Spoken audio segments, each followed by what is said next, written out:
Hello, it's Engineer Jotter Genesis R. Palad, or Engineer Palm Tree on Facebook, TikTok, and on YouTube. And today, we're gonna talk about fix and moments. So ano ba yung fix and moments, guys? Di ba? Meron tayong mga fully restrained beam, tsaka mga prop beam. Yung fully restrained beam, yung end supports niya is fix-fix. Yung prop beam naman, yung isang support is fixed support. Yung fixed supports, guys, nagre-resist yan ng rotation. Yung rotation na yan, nagre-create yan ng moment. Kaya, meron tayong fixed end moments. So, ano ba to guys? Actually, isa to sa methods of indeterminate analysis. And meron tong napakadaming formulas as you can see guys. So, ito yung fully restrained beam guys. Merong fixed support at the left side, tsaka merong fixed support at the right side. Ito naman yung prop beam. Isang side niya is fixed support. Then yung isang side niya is roller support. No? So, yung fixed support guys, meron yung mga moments. And every loading guys, iba-ibang loading, merong formula. Then, pag hindi symmetrical o throughout the span, iba-iba yung moment at the left side tsaka on the right side. So, apakadami yung kailangan i-memorize, no? Kadami. In this video, guys, I'm gonna talk about a technique, no? Na you only need to memorize two formulas. And you can answer or determine at the moment of any loading and any beam. Mapa fully restrained or mapa prop beam. And those two formulas are ito guys. Ito lang yung kailangan natin. Wag na tong iba guys. Ito lang no. So let's discuss it. So di ba? Meron tayong fully restrained beam. So ito guys, para lang to sa fully restrained beam muna. Meron tayong fully restrained beam. Ito yung point load niya. So di ba meron tayong mga moments at the fixed supports. And since hindi to symmetrical kasi off center siya, iba yung moment natin at the left side at iba yung right side. So yung moment natin at the left side, ito yan guys. M equals PAB squared over L squared. Pabebe si Lola. No. So ano ba tong P? Ito yan lang yan guys. Ito lang yan. Yung magnitude ng loading natin. Itong A, tsaka itong B, ito lang yan. Yung A, from the left side. Left side, papuntang loading. Yung B, from the loading, papuntang right side. No. And syempre, yung L, yan yung length ng span natin. So again, sa left side, pabebe si Lola. Sa right side naman, iba din yung formula natin. PA squared B over L squared. So as you can see guys, dito guys, yung naka-square is B. Dito, yung naka-square is A. No. And one way to remember it guys, if sang side kayo guys, yung opposite na dimension, yung is-square natin. Kunwari, dito tayo sa left side, dito yung kukunin natin moment, edi ito yung is-square natin, yung B. If dito tayo sa right side, dito yung kukunin natin na moment, edi itong A, yung is-square natin. Kaya P A squared B over L squared. Pinaabang ni Lolo. Pabebe si Lola, kaya pinaabang ni Lolo. No. So, if meron tayong uniformly distributed load, no? Meron tayong uniformly distributed load, just like with my superposition method and three-moment equation na technique, kukuha lang tayo ng strip dyan. Kuha lang tayo ng strip. And again, kasi constant itong strip natin. Constant. Constant yung height niya. So yung height niya is basically just W. No. So again, di ba ito yung formulas natin? I-integrate lang natin yan. Yung T, which is magnitude, gagawin lang nating W. Kasi itong mga differential strip guys, para lang yung point load na. So napakadaming point load kasi kukuha tayo ng differential strip. Hindi lang isa, kukuha tayo ng napakadami. Tapos isa-summation natin yan. Ano ba yung summation ng differential strips? Eh di ba integration? No? Kaya integration. So yung magnitude ng loading natin is W kasi yan yung height. Yung height yan yung magnitude. Eh W lang yan kasi constant all throughout the beam. So we're using lang these two formulas. We're integrating lang para makuha yung mga moments nila, no?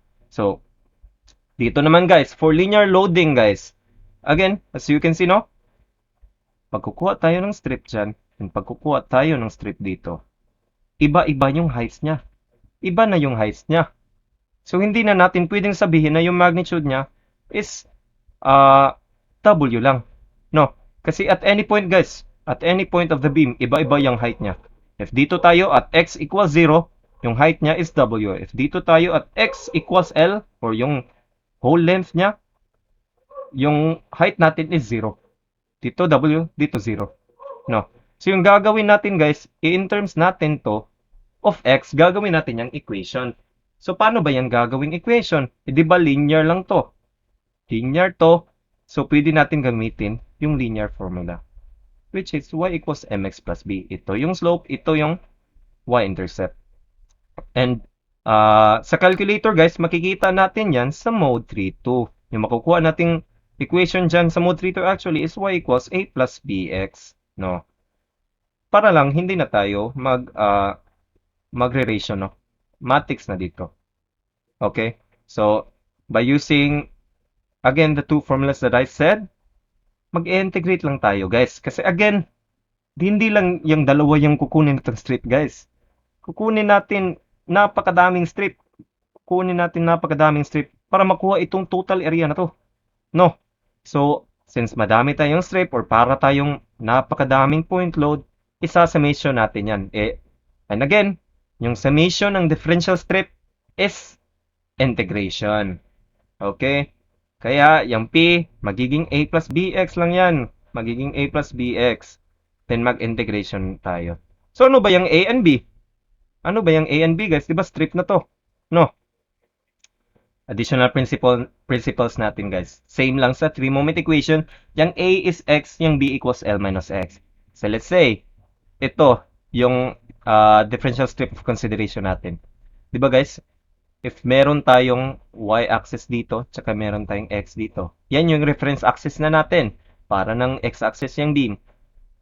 Dito, from the left side, papunta dyan sa differential strip. Yan yung A natin, guys.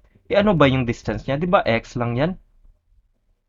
X lang yan sa Cartesian plane natin. And from the loading or from dito, guys, papuntang right support. Diba yan yung B? That's basically just L minus X. Kasi itong whole length, yan yung L. If yung A natin is X, then yung B is L minus X lang. No? So, by using this principle, substitute lang natin yung A and B with X tsaka L minus X. So, pwede na natin itong gamitin. No? So, for prop beam, guys, meron lang tayong concept nito. Let's see. Ito guys, prop beam to, fixed support at the left side, roller support at the right side. So meron tayong point load na off-center, kaya meron tayong moment dito, 'di ba? Meron tayong moment diyan. 'Di ba ito yung A, tsaka ito yung B. Same lang nung fully restrained beam, guys.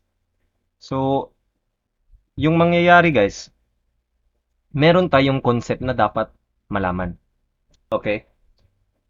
Yung moment dito, guys, yung moment dyan, that's basically just the moment at the fix plus 0.5 ng moment sa free. If fully restrained yan. Let's say, di ba, ganito guys. Ito. Di ba, yung first discussion natin is fully restrained? Fully restrained. No. Then, may point load tayo dyan. Yung M dyan, guys. Di ba may M dyan? Tsaka may M dito. Yan guys, 'di ba? Yan yung sa fixed support, yan yung moment, yan yung M fix. Ito guys, yan yung free end. So yung moment dito guys, yan yung M free. No. And to prove that guys, no, let's have an example. Ito guys, ito yung sa fully restrained guys.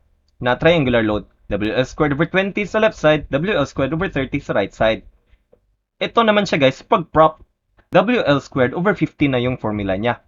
O, if i-memorize nyo pa yan isa-isa guys, tatlong formula na yan. Tatlong formula na. Pero, to prove lang na gumagana to, no? Itong concept na to, no?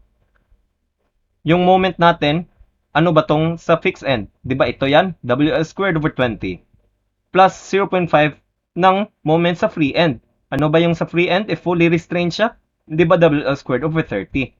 So, if i-calculator nyo yan guys, 1 over 20 plus 0.5 times 1 over 30, yung makukuha nyo actually is 1 over 15. Yan, yung formula na yan. So, tama tayo. Natama pala tong concept na to. Para yung i-memorize na lang natin is sa fully restrained kasi alam na natin na ganito lang pala for prop beams, no? And since alam natin na tama pala to, yung working equation natin is ito. Kasi again, di ba? Ito, yan yung pabebe si Lola. Sa fixed, pabebe si Lola.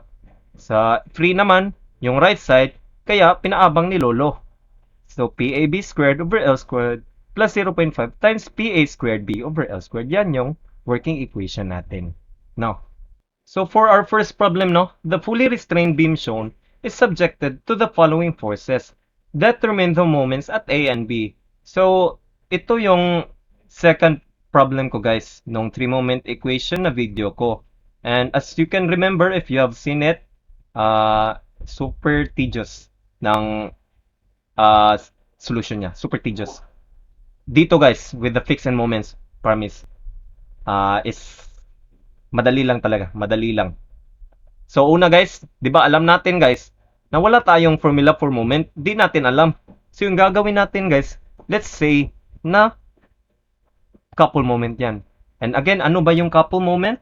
Yung couple moment is the rotation caused by two parallel and opposite forces. So, pwede natin yang gawing ganto.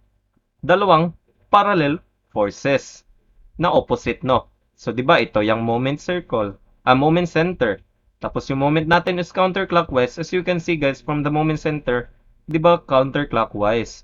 So, tama yung designation natin ng arrows. So, paano ba yan maging forces? Paano ba yan maging point load? We just use the formula M equals FD. Diba? Yan yung formula ng moment, guys. Force times distance. No? And yung distance, guys, ikaw na bahala dyan. Just make it super small para maliit lang yung discrepancy natin. So, yung ginamit ko is 0.1 meters. 20 yung moment equals F. Yung kukunin natin equals 0.1. Ano ba yung 0.1, guys? Hindi yan from moment center papuntang load, ha? Yan yung distance from loading to loading. Yan yung 0.1. Yung moment center papuntang loading, yan yung half, 0.05, di ba? So yung makukuha nating forces dyan is 200 kilonewton. So meron na tayong forces, meron na tayong point load na magnitude, no? So yung kukunin na natin is itong distance kasi kailangan natin yung A tsaka yung B, no? So again, guys, as you can see, 1 meter to. 1 meter. Nag-move tayo to the left ng 0.05. So mababawasan siya. Magiging 0.95 meters. And if nababawasan to, edi ito nadadagdagan. Magiging 3.05 meters siya. No. Dito naman sa taas, nag-move tayo to the right ng 0.05 meters. So yung mangyayari, dito, from 1 meter, madadagdagan siya ng 0.05 meters. Kaya magiging 1.05 meters. Dito naman, mababawasan. Magiging 2.95 meters. So, meron na tayong bagong beam, no? Na wala ng moment. Yung meron na lang is itong distributed load tsaka itong mga point loads. So, pwede na natin ma-apply yung formulas natin, yung dalawang formulas natin, no? So, una, calculate natin yung MA. So, again, guys, di ba ito yan?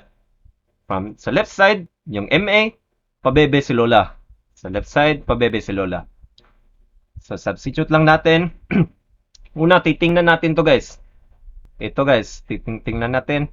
Di ba, kukuha tayo ng strip. Kukuha tayo ng strip, y dx.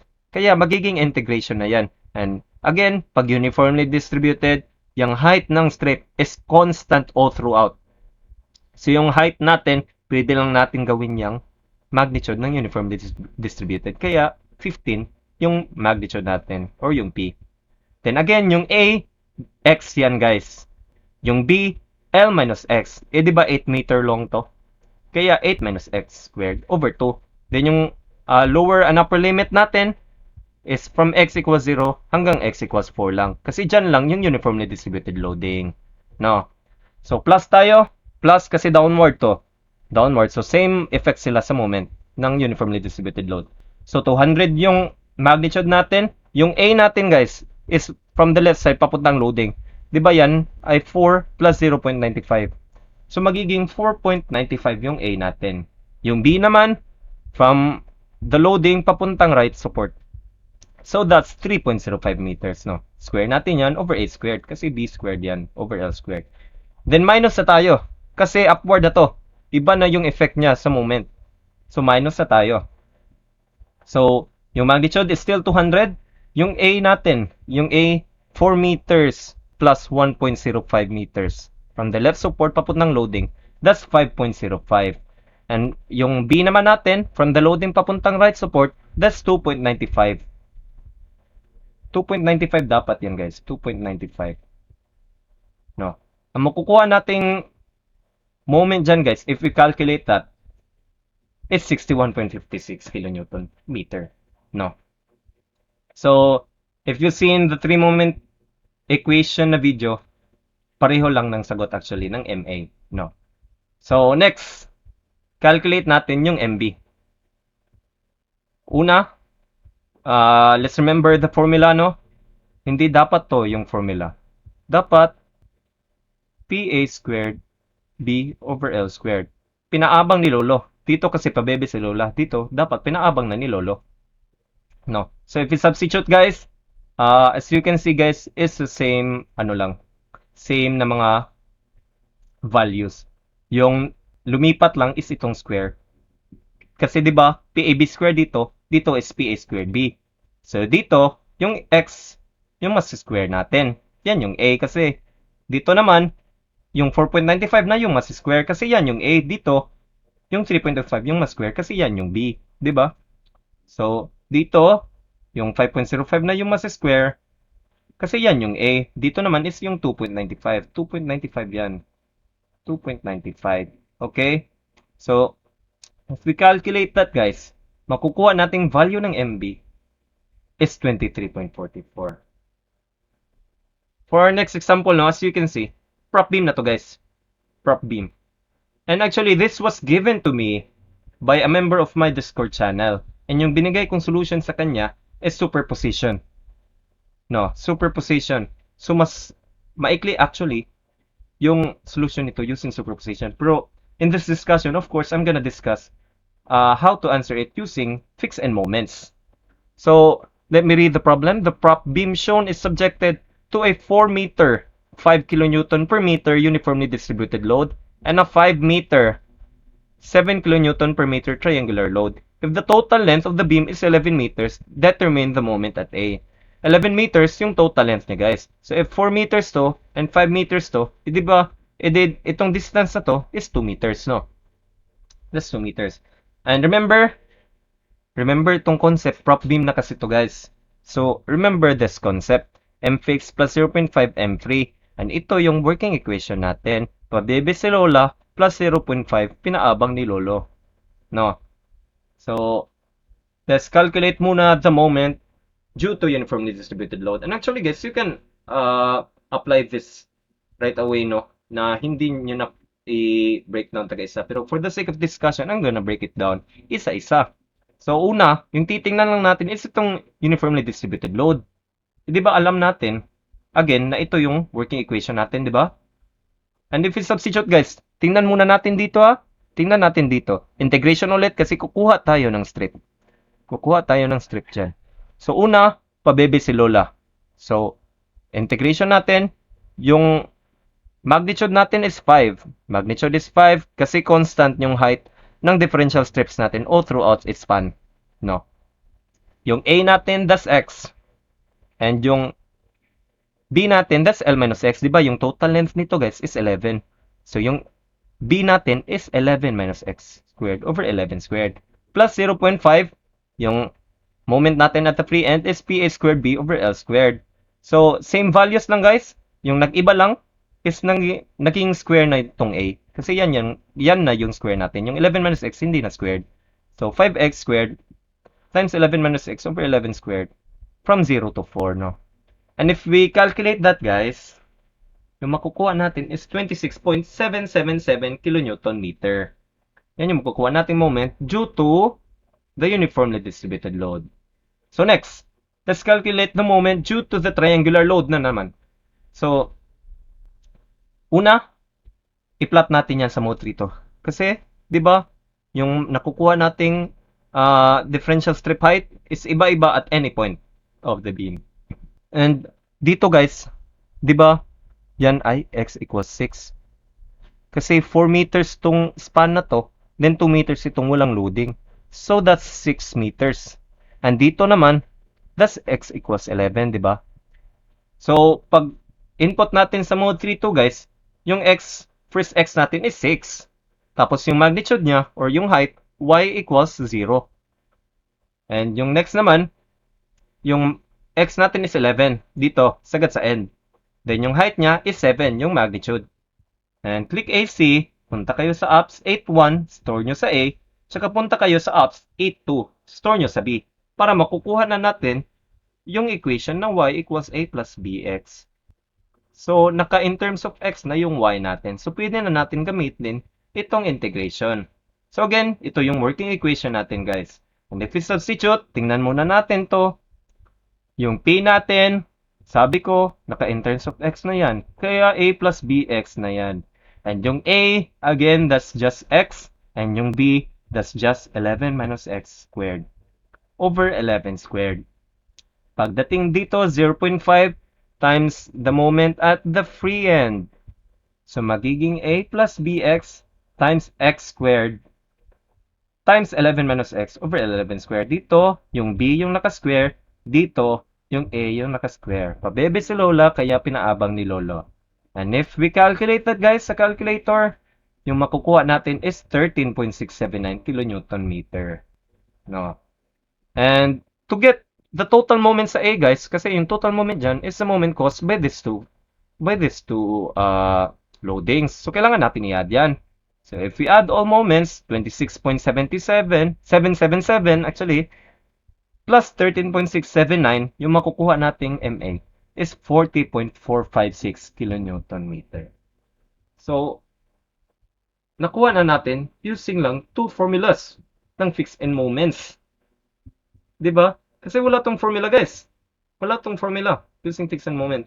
And actually, pwede to atakihin using three-moment equation tsaka superposition. Yung superposition, guys, yung mangyayari doon is kukunin nyo muna yung reaction at B. Then mag-moment ka at A to get MA. Yung three-moment equation naman, makukuha mo lang matik, isang round lang ng three-moment equation, makukuha mo matik yung A. Kukunin mo lang, mag-extend ka lang dito, tapos yung loading factor na kunin mo is ito lang. Pwede ka din gumamit nun ng integration. So, choose your poison lang talaga. That's all, guys, no? So you can see TOS is my favorite subject, guys. I had a lot of techniques, especially with integration, kasi I love calculus and I love TOS. So, again, tatlong methods, guys, na you can use integration: superposition, three-moment equation, tsaka fixed end moments.